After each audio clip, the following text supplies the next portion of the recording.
Tone, can you tell us and lead off this hour with a little conversation about tonight's game? Spread. Where is the public at? Who should we be betting on? And why is this Super Boost a goddamn lock this evening in Los Angeles? Obviously, as you see right there, the spread is 3. The total's 52.5. That's gone up 2 points this morning. I believe it was at 50 this morning. So people are expecting points indoors, which is great for the Super Boost.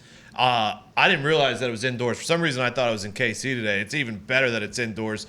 Chargers let up like 5 touchdown passes to Ben inside. So, I mean, Mahomes inside, we should be feeling pretty good about it. Hey, that turf's a little faster, huh? Inside, you all know that even on the defensive side of the ball, AJ, whenever you have that turf, it's just something about it. What is it? Is it the temperature? Is it the actual surface? What do you think it is? It's how fast you can kind of get in and out of your brakes when you wear cleats on field turf. It sticks so good, like you're not chunking up any grass. So those edge rushers too, Bosa, those guys probably feel a lot quicker and more explosive too coming off the edge when you're on that turf. Oh, so that's not necessarily great for the high points, but it feels like when you have the fastest guy on a football field and he's on the fastest turf in football. What? Yeah. Tyreek maybe scores some touchdowns tonight, huh? I think so. That's a safe guess. I think so. What do you think? You think because he didn't score last week? Is that Yeah, you typically Tyreek, gets 1 or 2 when he doesn't score. Last time they played the Raiders indoors in Las Vegas, he had 3 touchdowns, 2 in the first half. So I think it's boding very, very well. And to Diggs and AJ's point about the turf not, catching, so these pass rushers might have a little bit better of a day. Frank Clark for the Chiefs on a backup left tackle. He might be flying around that corner. Turnover maybe. Maybe a turnover. Maybe then, short field for the Chiefs maybe. Tyreek, maybe Travis Kelce, who got his swagger back, I believe. Hey, Andy, let's do a lot of these, too. I wouldn't mind these, too, to be just the short little bullshit. Yes. Oh, yeah. It would be cool if we won a Super Boost because of some bullshit, as opposed to when we lost the same game parlay because the kneel down. What if we won because of the fuckery? Yeah, like the one to Josh Gordon they did last week. That was just an easy little 1 yard, bang, bang, touchdown. Let's keep doing those. Yeah. Simple. Andy, let's keep doing those. Let's keep So just one touchdown in the first, 1 in the second, and you win, right? He has to throw one, yeah. Why did I say 1+? That means if 1 and 1 is not a push, is it? Well, listen, that was, believe me, I want to let you know. I ask questions as well. This is the official listing, though, on the FanDuel book for whatever. It's because if they listed as to throw 1 touchdown each half, if he threw 2 in each half, you would lose. So it's 1+. Oh, okay. Makes sense. It's all in the details. It's all in the details. That's exactly right. Especially in this game of us versus them. Yeah. You know what I mean?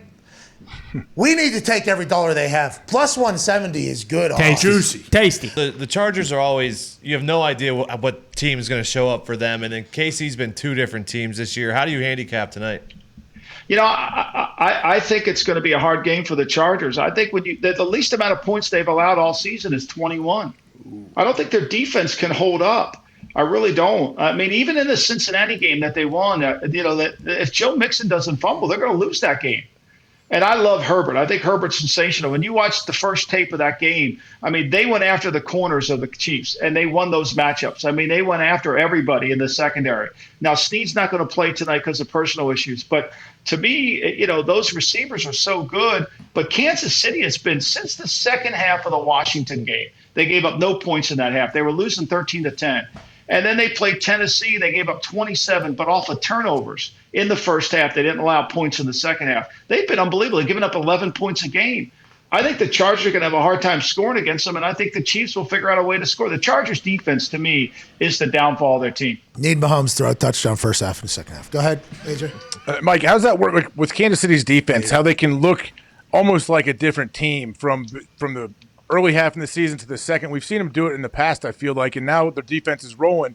They're a very, very scary team. Like, how can you make like a big jump mid-season? Well, I think you got to understand Spagnuolo, right? Spagnuolo is all about, I'm going to create a negative play. I want to create a negative play. I'm going to do things that are unorthodox.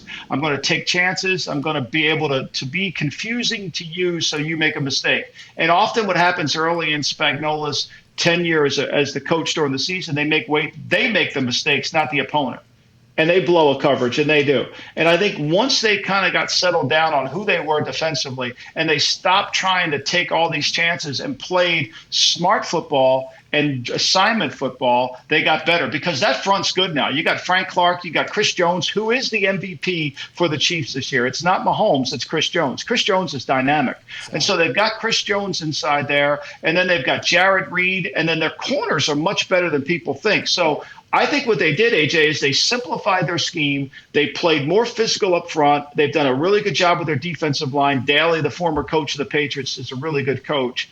And they've kind of got themselves where they're not beating themselves. They're not giving away free access touchdowns. You know, the worst thing you could do as a defensive coach is blow a coverage, and the next thing you know, the guy's running 60 yards for a touchdown. Yeah, because that takes the entire everything out of your team, out of the building. It either lights the other stadium on fire or it completely, it kills you, those over the top one. Hey, you can get some yards, but you're not going to gain points on us.